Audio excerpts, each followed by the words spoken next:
मेरा नाम टायरन है। मैं अमेरिका में एक ट्रक ड्राइवर था। ये घटना जो मेरे साथ घटी थी, ये 1980 में घटी थी। तब मेरी उम्र करीब 35 साल की थी। मेरे साथ मेरा एक पार्टनर भी होता था, उसका नाम जॉन था। ज़्यादा लंबी ड्राइव के बाद जब मैं थक जाता था तो जॉन और मैं अपनी जगह को रिप्लेस कर लेते थे।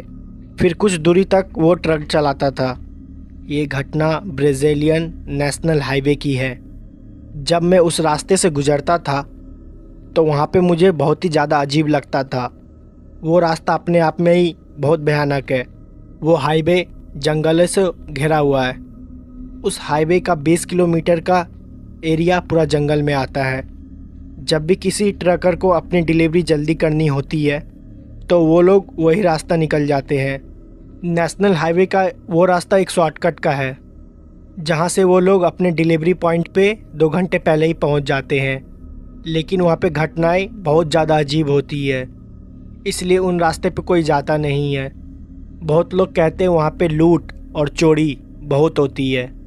ट्रकों को रोक के उन्हें लूट लिया जाता है और ट्रक ड्राइवर को मार दिया जाता है, इसलिए ज़्यादातर लोग उस रास्ते से नहीं जाते हैं। ऐसे ही एक दिन ठंडियों का मौसम था। मेरे और जॉन के पास कोई भी डिलीवरी का काम नहीं था, तो हम लोग उस वक्त अपने ट्रकों में बैठे हुए थे। घरों से झूठ बोल के आए थे कि हमें कहीं जाना है, ताकि हम लोग थोड़ी पार्टी कर सके। हम दोनों ट्रक में ही बैठे हुए थे और जॉन ने थोड़ी शराब पी रखी थी। मैं भी शराब पीने ही वाला था, लेकिन तभी मुझे एक मैसेज आया। वो मैसेज हमारी कंपनी से आया था। दरअसल ब्राज़ील के एक छोटे से कस्बे में अचानक ही एक एक्सीडेंट हो गया था, जहां पर ढेर सारे लोग हॉस्पिटल में एडमिट हुए थे और उन्हें मेडिकल इक्विपमेंट्स की बहुत ज़रूरत थी। वहां हॉस्पिटल में इतने सारे मेडिकल इक्विपमेंट्स उपलब्ध नहीं थी और हमें उन मेडिकल इक्विपमेंट्स को जल्द से जल्द वहां पे पहुंचाना था। हम सबसे पहले वहीं वेयर हाउस में पहुंचे, जहां पे हमें सारे मेडिकल इक्विपमेंट्स मिलने थे। हम लोग वेयर हाउस से मेडिकल इक्विपमेंट्स लेके ब्राज़ील के उसी रास्ते से निकल गए और उसी कस्बे में जा रहे थे। हमें कुछ भी समझ में नहीं आ रहा था आखिरकार हम लोग करें क्या। उस रास्ते से जाने का हमारा बिल्कुल भी मन नहीं था, लेकिन मजबूरी की वजह से हमें जाना पड़ा, क्योंकि लोगों की ज़िंदगी का सवाल था। वो पूरा रास्ता करीबन 5 घंटे का था। जॉन बिल्कुल भी ट्रक नहीं चला सकता था, क्योंकि वो हल्के फुल्के नशे में था, लेकिन वो मेरे साथ चलने के लिए तैयार हो गया। ट्रक मैं चला रहा था। जॉन काफ़ी ज़्यादा नशे में था, इसलिए जॉन को नींद आ रही थी। कुछ देर ट्रक चलाने के बाद हम लोग हाईवे के उस हिस्से में पहुंच गए जहां से हम लोग को शॉर्टकट लेना था। शुरुआत में वो हिस्सा पूरा जंगलों से ढका हुआ था। वहां की रोड तो कुछ ठीक थी, लेकिन वहां से थोड़ा अंदर जाने के बाद थोड़ा रास्ता कंफ्यूजिंग है। हालांकि मैं उस रास्ते से 1-2 बार दिन की टाइम निकल चुका हूँ, तो वो रास्ता मुझे तो बहुत अच्छे से याद था। मेरा बिल्कुल भी जाने का मन नहीं था, लेकिन हमें डिलीवरी जल्दी से जल्दी करनी थी, इसलिए मजबूरन जाना पड़ा। जॉन हल्की फुल्की नींद में था। मैंने उसे सो जाने के लिए बोला। मैं ये ठान ली थी अगर रास्ते में कोई भी आएगा तो मैं उसके लिए ट्रक नहीं रोकूंगा। मैं लगातार पुलिस वालों से भी बात कर रहा था, क्योंकि उन्हें भी पता ये रास्ता काफ़ी ख़तरनाक है, तो मैं उनको अपना प्रॉपर लोकेशन भी बार बार दे रहा था। दूसरी तरफ से पुलिस वाले भी उसी हाईवे पे आ रहे थे। उन्होंने मुझसे बोला था कि वो मुझे जल्द से जल्द मिल जाएंगे। हाईवे के कुछ ही अंदर जाते वक्त अंदर बहुत ही अंधेरा था। कुछ जगह तो हाईवे ख़राब भी थे। कुछ पेड़ तो टूट के रोड पे नीचे गिरे हुए थे। मुझे बिल्कुल भी नहीं पता कि वो जगह की मेंटेनेंस क्यों नहीं होती है। काफ़ी ज़्यादा अंधेरा था। मुझे बस उतनी ही लाइट दिखाई दे रही थी जहाँ तक मेरी ट्रक की लाइट जा रही थी। मैं लगातार ट्रक को स्पीड में चला रहा था। तभी मैंने देखा मेरे दाईं तरफ एक काली परछाई खड़ी है, जो कि मुझे ट्रक रोकने को बोल रही है। मैं उसके सामने से इतनी तेज़ी से ट्रक को लेके गया कि मैंने ध्यान भी नहीं दिया कि वो एक औरत है या आदमी है। हाँ, लेकिन मुझे इतना ज़रूर पता चल गया था कि साइड में कोई खड़ा है जो कि लिफ्ट मांग रहा है। मैं उसको जल्दी की वजह से देख नहीं पाया। मैंने उसे बाद में बैक मिरर में देखने की कोशिश की, वो मुझे नहीं दिखा। मैं फिर दोबारा ट्रक को चुपचाप चलाने लगा। मैंने ये ठान रखी थी कि मैं बिल्कुल भी ट्रक को नहीं रोकूंगा। कुछ दूर आगे जाने के बाद फिर से मुझे दाएं तरफ फिर कोई एक आदमी दिखाई दिया। उसने कोई भी कपड़े नहीं पहने हुए थे, वो बिना पूरे कपड़ा का खड़ा था, जबकि वहाँ पे हल्की फुल्की ठंड थी और जंगल की एरिया में ठंड काफ़ी बढ़ जाती है। मुझे बिल्कुल भी समझ में नहीं आ रहा था आखिरकार वो जंगल में ऐसे खड़ा क्यों था। मैं काफ़ी ज़्यादा डरा हुआ था, इसलिए मैंने ट्रक को नहीं रोका और दोबारा ट्रक को चलाने लगा। मैंने उसे फिर बैक मिरर में देखने की कोशिश की, वो दोबारा मुझे नहीं दिखा। मैं समझ गया था यहाँ पे कुछ ना कुछ अजीब ज़रूर हो रहा है। मैंने जॉन को उठाने की कोशिश की, लेकिन वो काफ़ी ज़्यादा नशे में था, इसलिए उठ नहीं पा रहा था। मैं उस हाईवे के करीबन 3 किलोमीटर अंदर आ चुका था।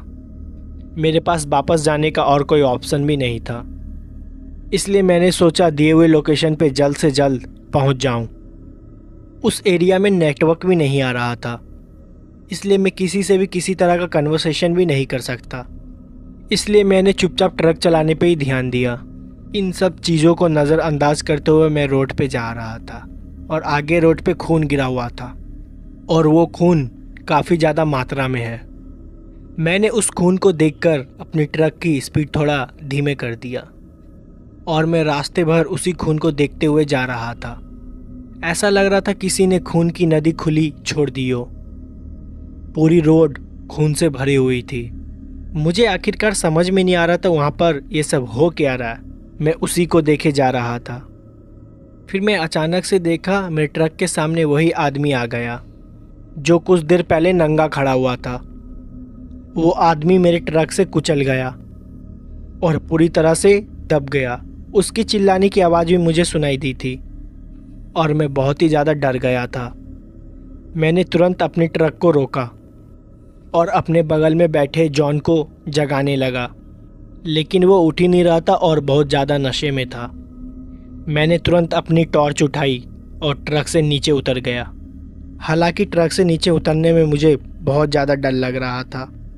फिर मैं ट्रक से उतरा और मेरा पैर उसी खून पे पड़ा और वहाँ पे बहुत ही ज़्यादा बदबू आ रही थी। मैंने अपनी टॉर्च के सहारे धीरे धीरे ट्रक के पीछे जाने की कोशिश की, जहाँ पर वो आदमी मेरी ट्रक से कुचला पड़ा हुआ था। मेरी ट्रक उससे करीबन 100 मीटर आगे आ गई थी, क्योंकि मुझे ट्रक रोकने में बहुत ही ज़्यादा वक्त लग गया था। मैं धीरे धीरे उस आदमी के पास जा रहा था। दूर से देखने पे तो ये लग रहा था कि वो मर चुका है। मेरी ट्रक उसके पूरे शरीर पे चढ़ के निकल चुकी थी और वो मर ही गया था। मुझे बहुत ज़्यादा डर लग रहा था। मेरे हाथों किसी की हत्या हो गई थी। मैं धीरे धीरे उसी की तरफ जा रहा था। दूर से देख के ऐसा लग रहा था कि उसका पूरा शरीर खून से ढका हुआ है। मुझे कुछ भी समझ में नहीं आ रहा था आखिरकार मैं क्या करूं। मैं काफ़ी ज़्यादा डर रहा था और रोते हुए जॉन को बुला रहा था, लेकिन वो मेरी आवाज़ बिल्कुल भी नहीं सुन रहा था क्योंकि वो नींद में था। मेरी किस्मत उस दिन बहुत ज़्यादा ख़राब थी, पर मुझे लगा क्या पता मैं उस आदमी को बचा सकता हूँ। इसलिए मैं धीरे धीरे उस आदमी के पास जा रहा था। जब मैं उसके पास पहुँचा तो मेरी और उसकी दूरी करीबन 5 मीटर की थी। उसका हाथ अचानक से हिलने लगा और उसके हाथ पैर जो मेरे ट्रक के दबने से टूट गए थे और वो दोबारा धीरे धीरे अपने आप सीधे होते गए। ये सब मैंने अपने आँखों से देखी। मेरे ही आँखों के सामने वो आदमी अपने 2 पैरों के ऊपर खड़ा हो गया और वो दोबारा खड़ा होकर मुझे देख रहा था और कुछ ही सेकंड के बाद वो पूरा नॉर्मल हो गया था, जैसे मुझे पहले दिखाई दे रहा था। उसका पूरा शरीर खून से लथपथ ढका हुआ था और उसकी आंखें बहुत ही ज़्यादा भयानक लग रही थी। उसने कोई भी कपड़े नहीं पहने हुए थे। वो मेरे तरफ चिल्लाते हुए भागा और मैं अपनी ट्रक के तरफ भागा। वो क्या चीज़ थी मुझे बिल्कुल भी नहीं पता। रोड पे पड़े खून की वजह से मैं ढंग से भाग नहीं पा रहा था क्योंकि मेरे पैर फिसल रहे थे। मैं किसी भी तरह भागते हुए अपने ट्रक के पास पहुंचा और जो आदमी मेरे सामने खड़ा था वो बहुत ही लंगड़ा के चल रहा था। ऐसा लग रहा था उसका पैर में बहुत बुरा तरह का चोट लगा है, लेकिन मेरे आँख के सामने ही वो मर के जिंदा हुआ था। मैं जॉन का नाम लेते हुए चिल्लाते हुए ट्रक के अंदर जा रहा था। मैं जॉन को उठाने की कोशिश भी की और जॉन हल्का सा उठा भी, लेकिन वो फिर से सो गया और मैंने ट्रक को दोबारा भगा दिया। जब मैं बैक मिरर में देख रहा था तो वो आदमी मेरे पीछे चलते चलते आ रहा था। उस पूरी रोड पे खून फैला हुआ था। मेरे ट्रक के टायर भी पूरे खून से सने हुए थे। कुछ दूर ट्रक चलाने के बाद मैंने देखा दूसरी साइड से कुछ पुलिस की गाड़ियाँ आ रही है, जो कि शायद मेरे लिए ही आ रही थी। मैं बहुत ज़्यादा डरा हुआ था। मैंने तुरंत जाके उनके पास गाड़ी रोका और उन्होंने पूछा कि मेरा तुमसे कनेक्शन कैसे टूट गया। मैंने उन्हें सारी चीज़ें बताई और जैसे ही मैंने फिर अपने ट्रक के टायर को देखा, वो पूरा एकदम तरह से नॉर्मल था। मैं उन्हें बार बार वो चीज़ समझाने की कोशिश कर रहा था, लेकिन उन्हें कुछ भी समझ में नहीं आ रहा था। उन्हें लग रहा था कि मैं बहाना दे रहा हूँ।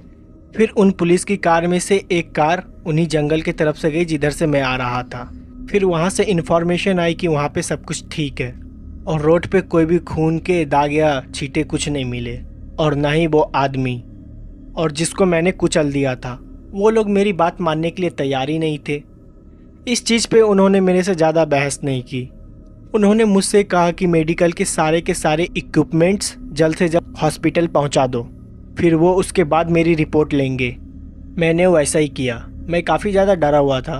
मैं 1 घंटे में हॉस्पिटल पहुंच भी गया और सारे इक्विपमेंट्स दे दिया। उसके बाद कुछ पुलिस वाले दोबारा मेरे पास आए और उन्होंने मेरे से दोबारा पूछताछ की कि मैं लेट क्यों हो गया था और मेरा कनेक्शन उनसे टूट क्यों गया था। मैंने सारी बातें बताई उन्हें, लेकिन उन्होंने मेरी बात पे विश्वास नहीं किया। फिर उन्होंने जॉन से पूछा, लेकिन जॉन तो पूरे रास्ते सो रहा था। फिर उन्होंने जॉन से पूछताछ की तो उन्हें पता चल गया था कि जॉन दारू पी है, लेकिन अब तो उन्होंने मेरी बात पे एकदम भी विश्वास नहीं करने वाले थे। उन्होंने मेरा भी अल्कोहल टेस्ट किया, लेकिन मैंने उस टाइम शराब नहीं पी रखी थी। पुलिस वाले मेरे बात पे विश्वास नहीं कर रहे थे। उन्हें लगा कि मैंने किसी तरह का और नशा कर रखा है, इसलिए शायद मुझे अजीब और गरीब ऐसी चीज़ दिखाई दे रही थी। लेकिन मेरे साथ जो कुछ भी हुआ था वो एकदम सच था। उस घटना के बाद मैं कई दिनों तक उस ट्रक को हाथ भी नहीं लगाई। जॉन ने मुझे बहुत बार चलने के लिए बोला, लेकिन मेरे अंदर उस आदमी का डर बहुत तरीके से भर चुका था। आखिरकार वो कौन था, वहाँ पे क्या कर रहा था, मुझे कुछ भी समझ में नहीं आया। और ये जो अजीब सी चीज़ मुझे दिखाई दे रही थी और किस लिए दिखाई दे रही थी, इसका भी मेरे पास कोई जवाब नहीं था। लेकिन मुझे ये बिल्कुल भी नहीं पता था कि ये मेरा वहम है या सच। अगर ये सच था तो मेरी किस्मत उस दिन बहुत ज़्यादा अच्छी थी कि मैं बच गया, और फिर ऐसी घटना मेरे साथ जीवन में दोबारा कभी भी नहीं घटी। लेकिन फिर उस रोड पर मैं दोबारा कभी भी नहीं गया। तो दोस्तों, ये थी एक ट्रकर के साथ घटी हुई एक पहली घटना। अब मैं आपको दूसरी घटना बताने वाला हूँ। ये जो दूसरी घटना मैं आपको बताने वाला हूँ, ये घटना उत्तराखंड की है। ये घटना जिस ट्रक ड्राइवर के साथ घटी है उसका नाम मंजीत था, और बाकी की घटना मैं आपको मंजीत जी की पॉइंट ऑफ व्यू से बताऊंगा।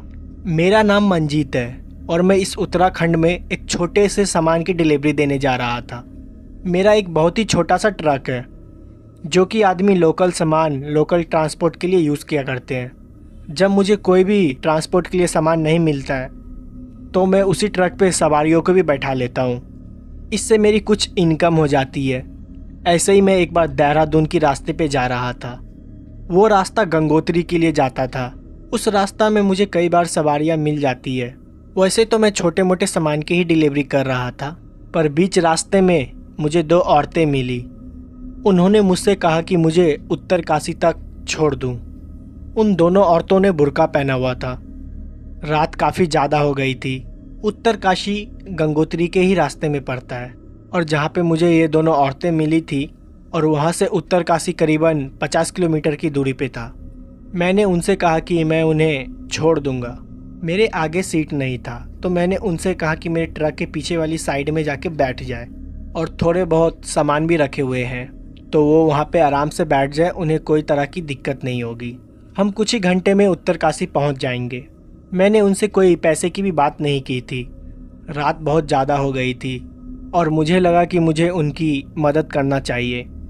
मैंने इन बात पे ध्यान भी नहीं दिया कि इतनी रात को ये यहाँ पे कर क्या रही हैं। मैं किसी और धुन में था। उनसे बात करते समय शायद थोड़ा सा मोहित हो गया था। वो दोनों फिर जाके मेरे पीछे वाले ट्रक के ट्रेनर में बैठ गई और मैं बैक मिरर से उन दोनों को देख रहा था। उन्होंने अपने चेहरे को ढक रखा था, लेकिन वो लोग काफ़ी देर से चुपचाप बैठी हुई थी। उन लोग ने एक दूसरे से बात तक नहीं की थी और ये सारी चीज़ मैं अपने बैक मिरर पे देख रहा था। कुछ देर के लिए मुझे ऐसा लग रहा था कि वहाँ पे दो औरतें नहीं, दो मूर्तियाँ हैं, क्योंकि वहीं पे चुपचाप रखी हुई है। करीबन 20 किलोमीटर ड्राइव करने के बाद मैं आगे जाके एक छोटी सी गुमती पे रुका। मुझे सिगरेट पीनी थी और ठंड भी काफ़ी ज़्यादा लग रही थी। उन लोग को भी भूख लग रही होगी, तो मैंने उनसे जाके पूछा कि आप लोग कुछ खाइएगा क्या। उन्होंने मेरे सवाल का कुछ भी जवाब नहीं दिया और चुपचाप बैठी हुई थी। मुझे लगा उन लोग को शायद थोड़ा अजीब ना लगे और मैं खुद ही थोड़ा चाय और थोड़ा सिगरेट पी के दोबारा गाड़ी चलाने लगा। जब मैं उनसे खाने के लिए पूछ रहा था, गुमती वाला जिससे मैं चाय और सिगरेट लिया था वो मुझे देख रहा था। उसने मुझसे पूछा कि आखिरकार भैया आपको क्या हो गया है। मैंने उनसे बोला कुछ नहीं और मैं जल्दी जल्दी में दोबारा गाड़ी में बैठ के चला गया। मैंने इस बात का ध्यान भी नहीं दिया कि वो मुझसे कुछ कहने वाला है। वो दोनों औरतें पूरे रास्ते वहीं चुपचाप बैठी हुई थी। जब मैं उत्तरकाशी पहुंच गया तो मैंने अपने ट्रक को साइड में लगाया और तुरंत नीचे उतरा और मैंने उन दोनों औरतें से कहा कि नीचे उतर जाए, लेकिन वो लोग अभी भी चुपचाप वहीं बैठी हुई थी। उन दोनों औरतें की परछाई मैं अपने बैक मिरर से साफ साफ देख सकता था। वो लोग तो हिली भी नहीं। मुझे लगा शायद वो लोग मेरा बात सुनी नहीं है या सफ़र में शायद वो लोग सो गई हो। मैं घूम के अपने ट्रक के ट्रेलर के साइड में गया। मैं देख के हैरान हो गया, वहाँ पर वो दो औरतें थी ही नहीं। बस वहाँ पे ऊपर से दो नॉर्मल परछाइयाँ थी जो कि गोल आकार की थी और मेरे ही आंखों के सामने वो दोनों परछाइयाँ गायब हो गई। मैंने जब ये चीज़ देखी तो मैं काफ़ी ज़्यादा डर गया था। कुछ देर के लिए तो मेरे अपने आंखों पे विश्वास ही नहीं हो रहा था। मुझे ऐसा लग रहा था कि मैं जो कुछ भी देखा हूँ एक वो भयानक सपना है जो कि कुछ ही देर में ख़त्म हो जाएगा, लेकिन ये एक सच था। मैंने फिर इसके बारे में किसी को नहीं बताया। मैंने सारा सामान अनलोड करवाया। फिर करीबन 1 घंटे के बाद मैं अपने घर की तरफ निकल गया जहाँ से मैं आया था, क्योंकि अगले दिन मुझे दोबारा एक सामान की डिलीवरी करनी थी। मैं दोबारा जाते वक्त उसी गुमती पे रुका जहाँ पर मैंने रुक के चाय और सिगरेट पिए थी। मैंने गुमती वाले से पूछा, जब मैं पिछली बार यहाँ से निकला था तुमको मेरी गाड़ी पे दो औरतें बैठी दिखी थी क्या? उन्होंने साफ साफ मना कर दिया। उन्होंने कहा मैं बार बार पीछे मुड़ के अपने आप से बात कर रहा था और जब वो गुमती वाले ने मुझसे पूछा तो मैं जल्दी में निकल गया। मैंने उन्हें बताने का मौका तक नहीं दिया कि मैं हवा से बात कर रहा था। जब ये गुमती वाले ने ये बात मुझे बताई तो मैं काफ़ी ज़्यादा डर गया था। मैंने इसके बारे में उस गुमती वाले को भी बताया। उसने कहा ऐसा कई बार हो चुका है। उन्होंने मुझे बताया रात के वक्त दो औरतें उन्हें लिफ्ट मांगते हुए दिखाई देती है। कभी तो वो दोनों औरतें सफ़ेद साड़ी में भी दिखाई देती है और कई बार वो दोनों बुर्का पहने हुई रहती है। वो कौन है, कहाँ से आती है और कहाँ जाती है, इसके बारे में किसी को भी नहीं पता है। पर आज तक उस औरतों ने किसी को भी नुकसान नहीं पहुँचाया। मेरी किस्मत अच्छी थी कि मैं बच गया। फिर उस दिन के बाद मेरे साथ ऐसी कोई भी घटना उस रास्ते पे नहीं घटी। तो दोस्तों ये थी दूसरी घटना। अब मैं आपको तीसरी घटना सुनाने जा रहा हूँ। ये घटना ऑफिसर मॉरिन के साथ घटी है अमेरिकन नेशनल पार्क में। तो अब आगे की घटना मैं आपको ऑफिसर मॉरिन की पॉइंट ऑफ व्यू से बताऊंगा। हमें उस बच्चे को ढूंढते हुए लगभग 3 दिन से ज़्यादा हो गए थे। हमारी टीम में ज़्यादा लोग नहीं थे। हम जंगल के जिस हिस्से में उसको ढूंढ रहे थे उस हिस्से में पहले कोई भी नहीं गया है। हमें कुछ उम्मीद भी नहीं थी कि हमें उसके यहाँ पे होने की कुछ निशान भी मिलेगी। जहाँ से वो गायब हुआ था वहाँ से वो जंगल का एरिया करीबन 15 किलोमीटर दूर है और वो यहाँ पे क्या करने आया इसके बारे में हम लोग कुछ भी अनुमान नहीं लगा पा रहे थे। जो लड़का गायब हुआ था उसका नाम रॉन था। अपने दोस्तों के साथ कैंपिंग के लिए आया था। उसके दोस्तों ने बताया वो लोग कैंप फायर के पास बैठे हुए थे। तभी रॉन को अचानक से किसी की चिल्लाने की आवाज़ आई। हालांकि वो आवाज़ किसी को भी सुनाई नहीं दी थी सिवाय रॉन के। वो आवाज़ जिधर से आई थी उसी तरफ बहुत अजीब तरीक़ा से देखने लगा। उसके दोस्त जब शांत हुए और उन्होंने रॉन से जब पूछा कि तुम किधर देख रहे हो, तो उन्हें बिना कुछ जवाब दिए जंगल के उस हिस्से में भाग गया। और वो बोल रहा था कि वो मुझे बुला रही है और वो चिल्ला रही है। उसके दोस्तों ने उससे पूछा कि तुमको कौन बुला रही है। वो उसका जवाब बिना दिए ही बहुत ही तेज़ी से भाग गया। उसको रोकने की उन्होंने बहुत कोशिश की, तब तक रॉन गायब हो चुका था। पलक झपकते ही अचानक से वो कहाँ गायब हो गया था, किसी को कुछ समझ में नहीं आ रहा था। रॉन के दोस्तों ने भी अपनी टॉर्च लेके उस डायरेक्शन में ढूंढने की बहुत कोशिश की, लेकिन ऐसा हुआ जैसा कि रॉन हवा हो गया हो। काफ़ी देर तक रॉन को ढूंढने के बाद जब वो नहीं मिला, उसके दोस्तों ने फॉरेस्ट ऑफिसर को इन्फॉर्मेशन दी। तभी हमारी सर्च करने वाली टीम वहाँ पे पहुँची। हमने दिए गए सारी डिटेल्स को कलेक्ट किया और लगातार उसी डायरेक्शन में बढ़ते रहे जहाँ पर आखिरी बार उसके दोस्तों ने उसको जाते हुए देखा था। रॉन की उम्र करीब 27 साल की थी और वो गोरा था और उसकी हाइट करीबन 6 फीट की थी। और ये बात बहुत ही ताज्जुब की थी कि मेरी हाइट भी उसी की तरह थी। हाँ, बस वो मेरे से कुछ साल छोटा था, लेकिन फिर भी मेरी और उसकी डिटेल्स मिल रही थी। शुरुआत में जब हम लोग ने 2 दिन उसको ढूंढा तो वो नहीं मिला। फिर हमने स्टेफर्ड डॉग्स मंगाए और वो लगातार उसी डायरेक्शन में भागे जा रहे थे जिस तरफ रॉन भागते हुए गया था। करीबन 10 किलोमीटर बाद जंगल के उस एरिया में पहुंच गए जहां पे हमें जाना मना था। दरअसल हम वहां पे कभी नहीं गए थे क्योंकि वो जंगल का काफ़ी घना एरिया था जिसको अभी कई फॉरेस्ट ऑफिसर ने एक्सप्लोर नहीं किया था। ये घटना 1990 की है। उस वक्त तो उतने डीप में कोई जाता भी नहीं था। उतना सर्च करने के बाद हमें रॉन की जूते मिले जो कि उसके दोस्तों ने वेरीफाई किया वो रॉन की जूते हैं। वो इतनी दूर क्या करने आया था हमें कुछ भी समझ में नहीं आ रहा था।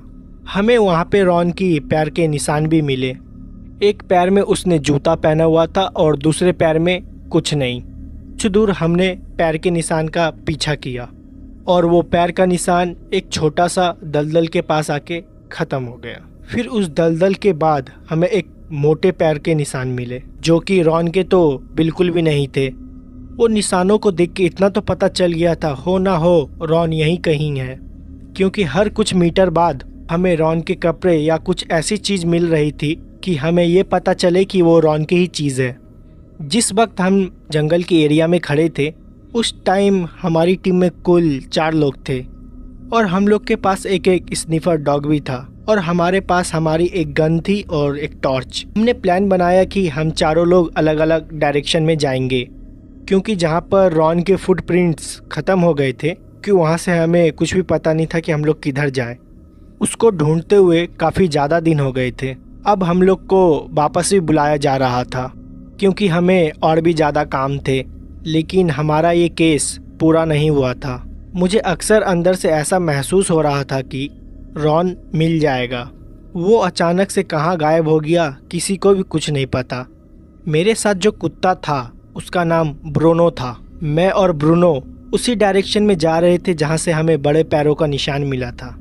ब्रूनो आगे बढ़ता जा रहा था और मैं उसी के पीछे था। कुछ दूर जाने के बाद ब्रूनो अचानक से खड़ा हो गया और शांत हो गया।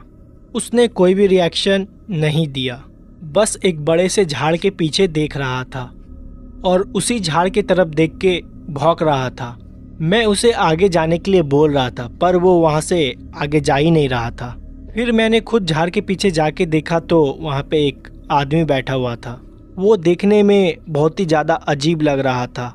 वो अपने कमर के ऊपर कुछ भी नहीं पहना हुआ था और वो खाली काले रंग की पैंट पहनी हुई थी। उसकी पीठ पूरी काली थी। ऐसा लग रहा था कि उसके पूरे पीठ में किसी ने काली मट्टी लगा दी हो। वो मट्टी में कुछ खोज रहा था और बहुत ही ज़्यादा डरा हुआ था। उसके तेज तेज सांस लेने की आवाज़ भी मुझे सुनाई दे रही थी। मैंने उसको बुलाने की कोशिश की। मैंने उसको जैसे ही बुलाया वो मट्टी में खोदना बंद कर दिया और आगे की तरफ देखने लगा। वो अपने शरीर में हल्का सा भी मूवमेंट नहीं किया था। उससे मैं करीबन 5 मीटर की दूरी पे खड़ा था। उसने कोई भी हरकत नहीं की। वो बहुत ज़्यादा डरा हुआ था। मैंने अपनी पिस्तौल बाहर निकाल ली क्योंकि मुझको ऐसा लग रहा था कि वो मुझ पे हमला करेगा। मैंने उसको अपनी तरफ घूमने के लिए बोला, लेकिन वो नहीं घूमा और उठ के जंगल के अंदर भागने लगा। वो उस तरफ जा रहा था जहाँ पे कोई भी नहीं जाता है। जंगल के उस एरिया में तो बहुत अंधेरा होता है, सूरज की रोशनी भी वहाँ पे ढंग से नहीं पहुँच पाती है। मैं उसे बार बार रोकने की चेतावनी दे रहा था, लेकिन उसने मेरी बात नहीं सुनी। जब मैं आगे की तरफ भागा तो मेरे साथ मेरा कुत्ता भी भागा और हम दोनों उसे पकड़ने की कोशिश कर रहे थे। आखिर वो जंगल में क्या कर रहा था हमें कुछ भी नहीं पता था। थोड़ी देर बाद मैंने सोचा मैं उसे गोली मार के रोकने की कोशिश करूं, क्योंकि अब मुझे वो बहुत ज़्यादा खतरनाक लग रहा था। मैं उसे गोली नहीं मार सकता था। मेरे दिमाग में शायद ये चल रहा था कि उसे मेरी मदद की ज़रूरत हो और शायद मुझसे वो बहुत ज़्यादा डर गया हो।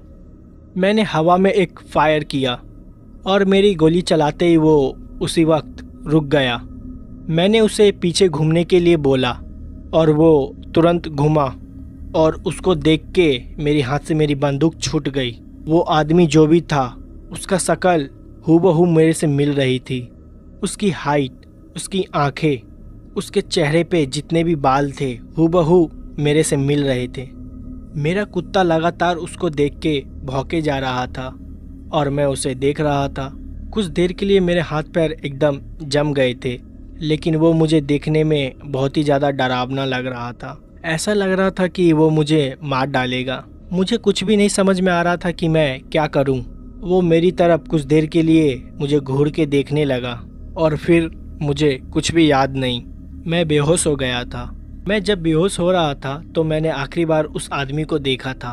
वो काफ़ी धुंधला दिखाई दे रहा था क्योंकि मेरी आंखें ढंग से खुल भी नहीं रही थी। मुझे सिर्फ बस इतना दिखाई दे रहा था कि वो मेरे पास आ रहा है और मेरे कानों में मेरे कुत्ते की भौंकने की आवाज़ सिर्फ आ रही थी। उसके बाद मुझे कुछ भी याद नहीं। और जब मेरी आंखें खुली तो मैं अपने बेस के रेस्टिंग रूम में सोया हुआ था। मुझे कुछ भी समझ में नहीं आया कि मेरे साथ क्या हुआ और वहाँ पे मैं कैसे पहुँचा।